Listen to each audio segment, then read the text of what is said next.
इद्दत का पीरियड मुकम्मल किए बगैर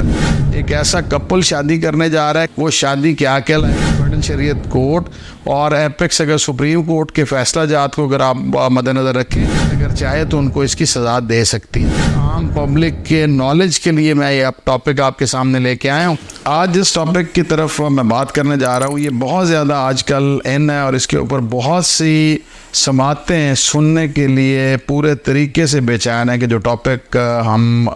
देख रहे हैं कि इद्दत के दौरान दूसरी शादी और शादी की रजिस्ट्रेशंस के हवाले से हमें बहुत ज़्यादा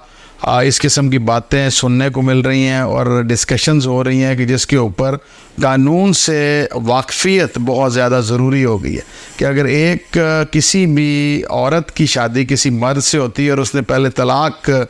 ली हो और वो सब्सिक्वेंट नई शादी करने जा रही हो तो उसका इद्दत का पीरियड क्या होगा, और अगर उसने इद्दत के पीरियड के अंदर वो इद्दत का पीरियड मुकम्मल किए बगैर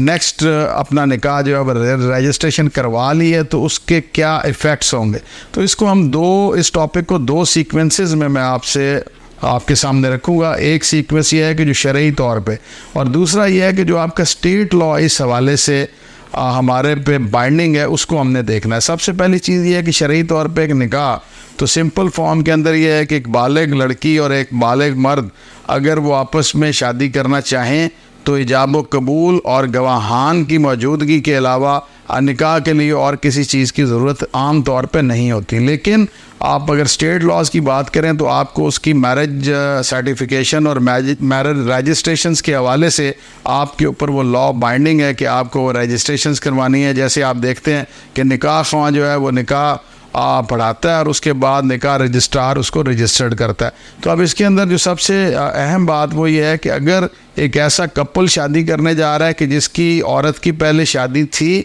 या मर्द की पहले शादी थी तो मर्द को अपनी तलाक का जैसे मौसर होने का सर्टिफिकेट चाहिए नई शादी की रजिस्ट्रेशन के लिए, इसी तरह उस औरत को इद्दत का पीरियड कंप्लीट करना ज़रूरी है कि वो इद्दत का पीरियड कंप्लीट करे और उसकी पहली तलाक जो है वो मौसर हो जाए और उसके बाद फिर वो अपनी नई शादी जो है उसको वो रजिस्ट्रेशन करवाएगी। अब यहाँ पे आके जो बड़ा अहम बात जिसके ऊपर बहुत ज़्यादा आज डिस्कशंस हो रही है वो ये है कि अगर वो कपल सब्सिक्वेंटली शादी कर ले और इद्दत का पूरा पीरियड जो है वो पूरा ना हो तो क्या उस शादी के कॉन्सिक्वेंसेस क्या होंगे, वो शादी क्या कहलाएगी, क्या वो कोई जुर्म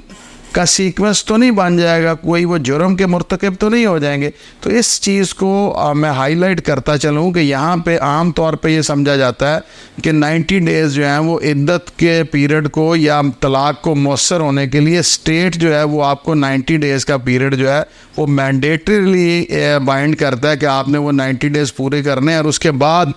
तलाक को मौसर होने का सर्टिफिकेट जो है वो हासिल किया जा सकता है। लेकिन अगर आप शरई तौर पे देखें तो एक औरत को अपने 3 माहवारी के पीरियड्स जो हैं उसको कंप्लीट करना ज़रूरी है उसके लिए इद्दत के पीरियड को कंप्लीट करने के। लेकिन इसके ऊपर जो मैं बात आपसे शेयर करना चाहता हूं कि हमारा फेडरल शरीयत कोर्ट और एपेक्स अगर सुप्रीम कोर्ट के फैसला जात को अगर आप मद्देनज़र रखें तो ऐसे फैसला जात हमारे पास मौजूद हैं कि जिसके अंदर सूरह बकरा और सूरह निसा के हवाले से इंटरप्रेट किया गया और इनका हवाला देने के बाद उन्होंने इस चीज़ को हेल्ड कर दिया कि देखें एक औरत का मेंसेस के हवाले से जो है उसका एक डिफरेंट सर्कल है। कुछ ऐसे केसेस हैं जिसके अंदर ये 3 पीरियड्स का सीक्वेंस जो है वो 46 डेज़ में पूरा हो गया और किसी का 90 डेज़ में पूरा हुआ। तो ये एक पर्सनल इशू है, हर कपल के केस को उसके मुताबिक देखा जाना जो है ये बेसिक इशू है कि अगर for the sake of argument कि उनका वो 3 पीरियड्स का अरसा अगर 46 या 48 डेज़ में कंप्लीट हो जाए तो आप उसको ये नहीं कह सकते कि जो उसका इद्दत का पीरियड जो 90 डेज़ क्योंकि नहीं हुआ तो इसका जो नेक्स्ट निकाह है वो फासद हो गया। तो ये पर्सनल जो उस कपल का टाइम पीरियड है जो उनका सर्कल है उसके मुताबिक इसको देखा जाना। लेकिन अगर वो सर्कल पीरियड पूरा नहीं हुआ और उस कपल ने रीमैरी कर लिया, सब्सिक्वेंट शादी रजिस्ट्रेशन करवा ली और वो इद्दत का पीरियड पूरा नहीं हुआ था तो फिर बिल्कुल ये शादी के ज़ुमरे में बात नहीं आएगी और ये जना के सीक्वेंस में चली जाएगी। और हमारे पाकिस्तान के अगर आप पेनल कोड की बात करें तो इसके अंदर पाकिस्तान पेनल कोड के अंदर ऑफेंस फोर्निकेशन जो है वो इसके अंदर डिफाइंड है, जिसको हम जना बिल रज़ा कहते हैं। और अगर उस कपल ने अपने उस पीरियड को कंप्लीट किए बगैर शादी रजिस्ट्रेशन करवा ली है तो सब्सिक्वेंटली चाहे वो दोबारा अपनी शादी परफॉर्म कर लें या वो दोबारा अपनी शादी की रजिस्ट्रेशन करवा लें, लेकिन जो बीच में का पीरियड जो